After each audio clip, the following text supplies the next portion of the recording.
Bismillahirrahmanirrahim. Assalamualaikum warahmatullahi wabarakatuh. Alhamdulillah, wassalatu wassalamu ala Rasulillah wa ala alihi wa sahbihi wa man wala, wa la hawla wa la quwwata illa billah. Awaina ta'ala wa ta'ala wa ibadah wa istibadah wa hasana tawassuki bi kitabillah wa sunnati rasulih wa du'a dan huda wa dalala ta'ala khairu tiba'a maradatihi wa qurbihi wa sabbihi subhanahu wa ta'ala. Allahumma la sahla illa ma ja'altahu sahla wa anta taj'alul husna idza shi'ta sahla wal 'aqibatu lil muttaqin wa la 'udwana illa 'alal zalimin. Amma ba'du. Bismillahirrahmanirrahim. Melanjutkan kajian Sirah Ummahatul Mukminin yang sudah kita mulai dari pada Senin yang lalu. Masih kita lanjutkan tentang kisah hidup daripada Ummul Mukminin Zainab binti Jahsy, yang mana perjalanan hidup daripada Ummul Mukminin ini penuh dengan pembelajaran, di mana Allah Subhanahu wa taala memuliakan Zainab ini dengan dijadikannya dia sebagai salah satu dari wanita yang dipercayakan oleh Allah Subhanahu wa taala menjadi bagian daripada keluarga Rasulullah sallallahu alaihi wasallam. Sebagaimana sudah kita sampaikan pada pertemuan yang lalu, pernikahan Ummul Mukminin Zainab binti Jahsy ini dari awalnya adalah satu pernikahan yang penuh dengan pembelajaran. Zainab yang merupakan sosok daripada keluarga bangsawan oleh Rasulullah SAW dijodohkan dengan Zaid bin Harithah yang notabene-nya kalau melihat dari kelas sosial yang ada di masyarakat Quraisy pada saat itu adalah kelas terbawah. Beliau adalah seorang mantan budak yang dipercayakan oleh Rasulullah untuk menikahi seorang putri bangsawan yang bahkan Zainab ini sendiri masih bagian daripada keluarga Rasulullah Sallallahu Alaihi Wasallam. Pada saat Zainab ditawarkan oleh Rasulullah untuk menikah dengan Zaid, pada dasarnya Zainab sendiri merasa berat, merasa tidak menginginkan pernikahan tersebut. Namun setelah dia tahu bahwasanya ini adalah keputusan daripada Rasulullah, bukan cuma sekedar penawaran, tapi keputusan dan perintah, maka ia dengan berbesar hati menaati apa yang diperintahkan oleh baginda Nabi tersebut. Dan ini menunjukkan kepada kita pelajaran pertama adalah Islam itu tidak mengkotak-kotakkan manusia dalam lingkup kasta atau tingkatan-tingkatan. Tidak ada yang namanya orang yang lebih tinggi dibandingkan yang lain, kecuali dengan ketakwaan. Siapa yang paling bertakwa, maka dialah yang paling mulia. Adapun kedudukan,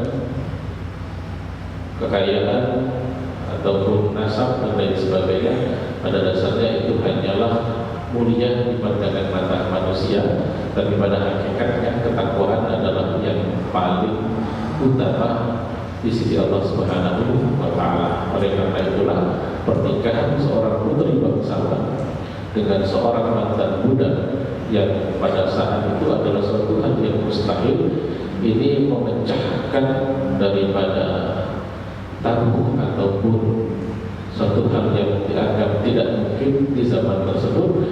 Dan kita lihat bagaimana pelajaran kedua, seorang wanita yang kadang dianggap lemah ternyata mampu untuk mengalahkan egonya, untuk mengikuti dan taat atas apa yang telah ditetapkan oleh Allah dan Rasulnya.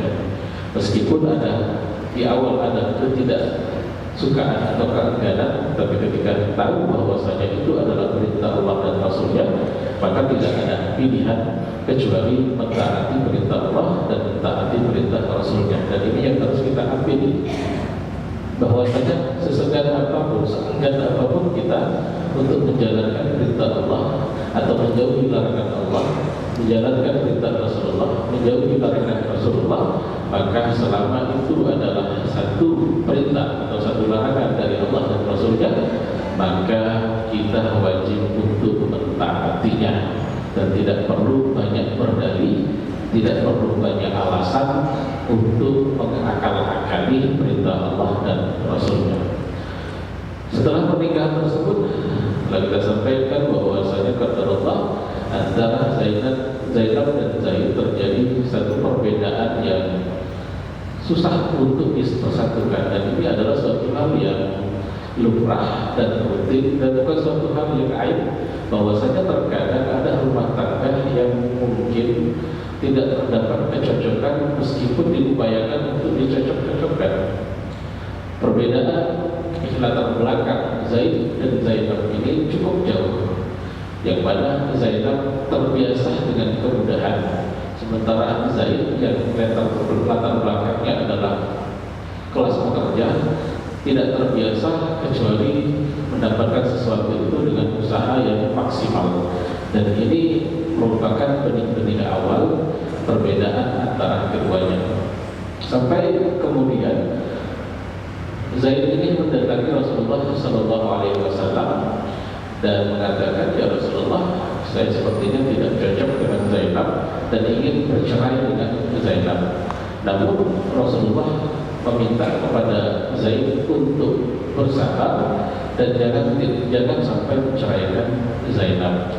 Dan ini kemudian ditegur oleh Allah Subhanahu wa Ta'ala, dikatakan pada dasarnya Rasulullah sendiri sudah mendapatkan perintah bahwasanya nanti akan terjadi satu kondisi di mana Zainab ini akhirnya akan menjadi istri Rasulullah SAW. Dan benar, kemudian Zaid akhirnya membulatkan tekadnya berpisah dengan Zainab.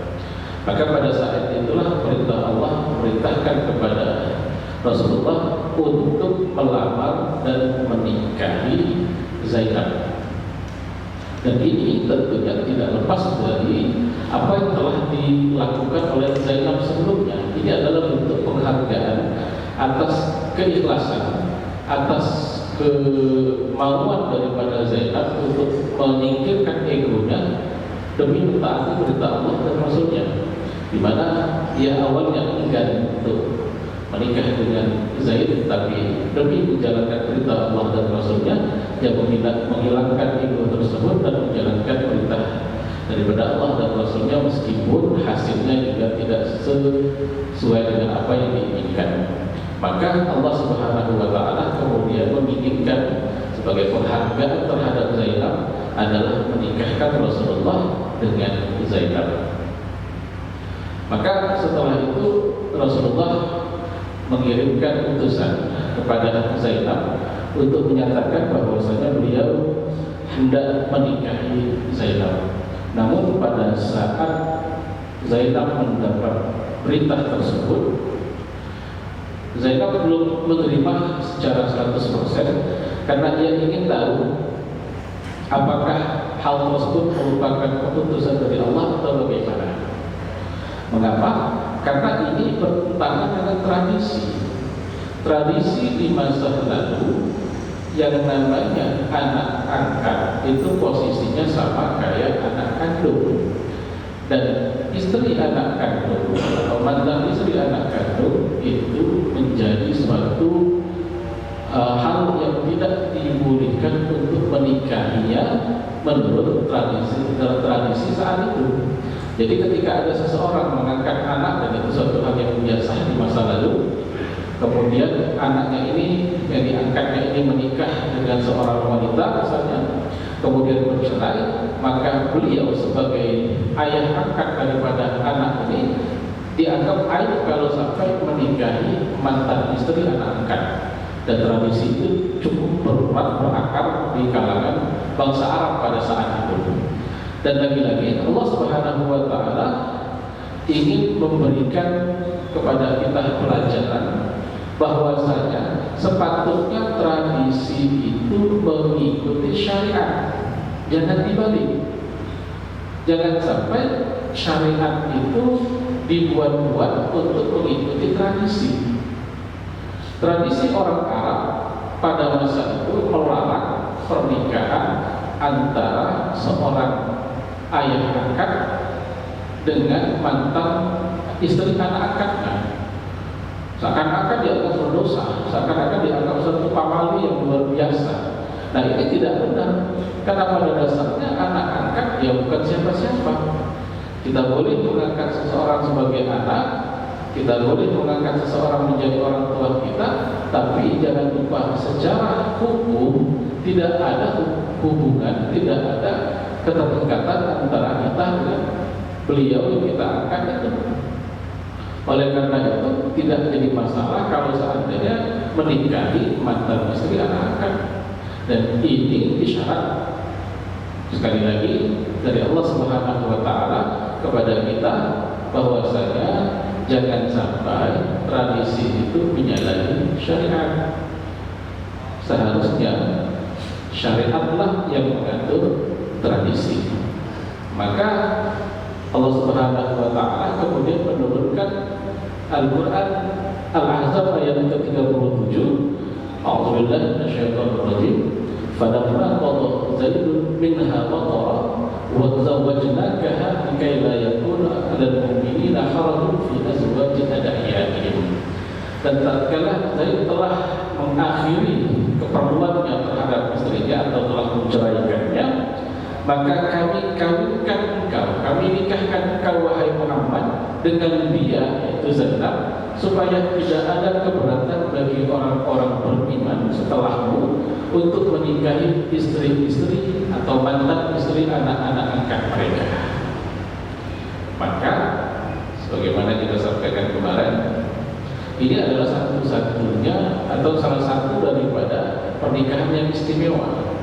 Karena jika pernikahan itu membutuhkan wali, membutuhkan saksi, membutuhkan mahar dan lain sebagainya, dalam akad pernikahan tersebut ada akad, ada ijab, ada kabul. Pernikahan Zainab dengan Rasulullah SAW ini tanpa wali, tanpa saksi, karena yang menikahkan langsung Allah Subhanahu wa taala dalam firman ini, zawwajnakaha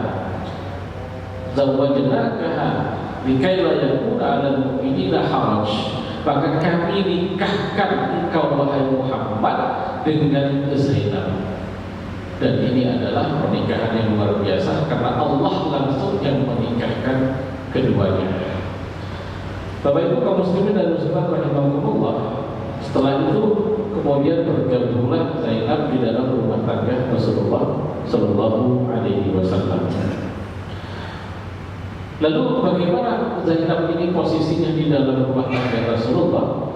Kita ambil kesaksian daripada Sayyidah Aisyah atas Zainab ini. Beliau mengatakan Zainab adalah wanita yang menyamai dibanding istri-istri Nabi yang lain. Artinya Zainab ini kedudukannya sangat luar biasa sekali. Mengapa? Karena selain kalau Sayyidah Aisyah sendiri orang yang paling dicintai oleh Rasulullah, orang yang paling menempati nomor satu posisinya di sisi Rasulullah, ternyata merasa bahwasanya satu-satunya orang yang paling layak dianggap saingan itu adalah Zainab. Mengapa? Karena pertama dari segi kedekatan, Sayyidah Aisyah memiliki kedekatan dengan Rasulullah karena bapak beliau adalah sahabat Rasulullah. Namun Zainab sendiri adalah merupakan masih keluarga dekat dari Rasulullah Sallallahu Alaihi Wasallam. Karena bibinya daripada Zainab ini adalah bibi Rasulullah Sallallahu Alaihi Wasallam, masih sepupu, saudara sepupu, jadi sangat dekat sekali. Begitu juga suami beliau sebelumnya adalah seseorang yang syahid di jalan Allah Subhanahu wa taala di dalam perang Uhud. Orang yang sangat dekat dengan Rasulullah Sallallahu Alaihi Wasallam. Dan ini menunjukkan kepada kita bahwasanya dari segi kedekatan nasab, Zainab dengan Aisyah ini memiliki kedekatan yang luar biasa dengan Rasulullah. Belum lagi ditambah dengan paras. Zainab terkenal sebagai seorang yang sangat cantik, sebagaimana Sayyidah Aisyah terkenal dengan kecantikannya, cerdas, begitu juga dengan kecerdasan. Dan ditambah lagi ada satu kelebihan daripada Zainab. Zainab ini terkenal sebagai orang yang tangannya panjang. Yang dimaksudkan dengan tangan panjang itu adalah orang yang sangat gemar sekali bersedekah. Sampai-sampai Rasulullah SAW memberikan pujian kepada Zainab ini bil khusus dengan mengatakan, Inna Zainab binti Jahsin awwah. Faqala rajulun ya Rasulullah, mal awwah? Qala al-khashibul mutadarrim. Sesungguhnya Zainab ini adalah seorang yang wanita yang awwah. Para sahabat bertanya, ya Rasulullah, awwah itu apa? Beliau ini adalah seorang yang khusyuk dan tunduk sebagaimana sifatnya Nabi Ibrahim. Beliau sangat mementingkan sekali untuk mendekat ataupun berbakti kepada Rasulullah SAW. Beliau jujur ucapannya, suka sekali menyambung silaturahim, sangat besar sedekahnya. Bahkan di dalam satu riwayat setelah wafatnya Rasulullah SAW, dan pada saat itu kaum muslimin sudah mulai mendapatkan banyak sekali keberkahan daripada harta dunia, Zainab ini pernah dikirim oleh seorang khalifah Umar bin Khattab berbentuk 80 dinar, ada yang mengatakan 800 dinar, yang mana dalam buntalan itu benar-benar sangat besar sekali. Maka kemudian Zainab ini membagikan keseluruhan daripada apa yang diberikan tersebut kepada orang-orang fakir miskin dan kepada orang-orang yang membutuhkan. Sangat cepat sekali beliau itu memberikan sedekah kepada orang-orang yang membutuhkan. Dan meskipun memiliki saingan ataupun kita bisa menyebut persaingan antara istri Rasulullah, namun Zainab ini adalah sosok yang memiliki pikiran yang jernih. Salah satunya ditunjukkan pada saat munculnya fitnah terhadap Sayyidah Aisyah yang menuduh bahwasanya Sayyidah Aisyah melakukan perselingkuhan dengan seorang sahabat. Maka pada saat itu banyak sekali orang yang terjebak dengan tuduhan-tuduhan tersebut, namun tidak untuk Ummul Mukminin Zainab binti Jahsin. Pada saat Rasulullah SAW bertanya kepada Zainab bagaimana pendapatnya tentang Aisyah di tengah gejolak fitnah tersebut, ia menjawab, ya Rasulullah, aku jaga pendengaranku dan penglihatanku. Aku tidak mengenalnya melainkan sebagai sosok pribadi yang baik. Ini dengan madunya. Padahal kalau seandainya Zainab mau, bisa saja menjelek-jelekkan Aisyah. Apalagi Aisyah ini paling gampang sebagai saingannya dalam mendekati Rasulullah. Namun bukan Zainab yang melakukan hal tersebut seperti tersebut.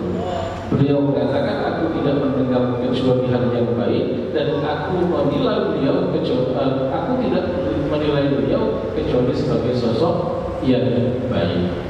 Maka kemudian pada saat Rasulullah SAW telah wafat, maka kita lihat satu kejadian di mana pada saat itu Rasulullah SAW di akhir hidupnya, Rasulullah pernah berpesan kepada para sahabat Nabi dan kepada istri-istrinya untuk tidak lagi keluar dari rumah setelah meninggal beliau. Maka ada dua orang istri beliau yang sama sekali tidak meninggalkan rumah setelah wafatnya Rasulullah sampai mereka wafat. Salah satunya adalah Saudah, dan yang kedua adalah Zainab binti Jahsin yang wafat di awal masa pemerintahan daripada Umar bin Khattab, yaitu tepatnya di tahun ke-21 Hijriah, di mana pada saat itulah dia berusia 53 tahun dan dimakamkan di pemakaman Baqi, di mana di situ dimakamkan para istri Rasulullah SAW. Dan inilah sosok mulia yang banyak sekali mendapatkan pelajaran kita dari kehidupannya. Semoga Allah Subhanahu wa Ta'ala memberikan kepada kita keberkahan dan hidayah sebagaimana Allah Subhanahu wa Ta'ala memberikan petunjuk kepada istri-istri Rasulullah SAW. Ini saja dapat kami sampaikan. Usi nafsi wa iyyakum taqwallah.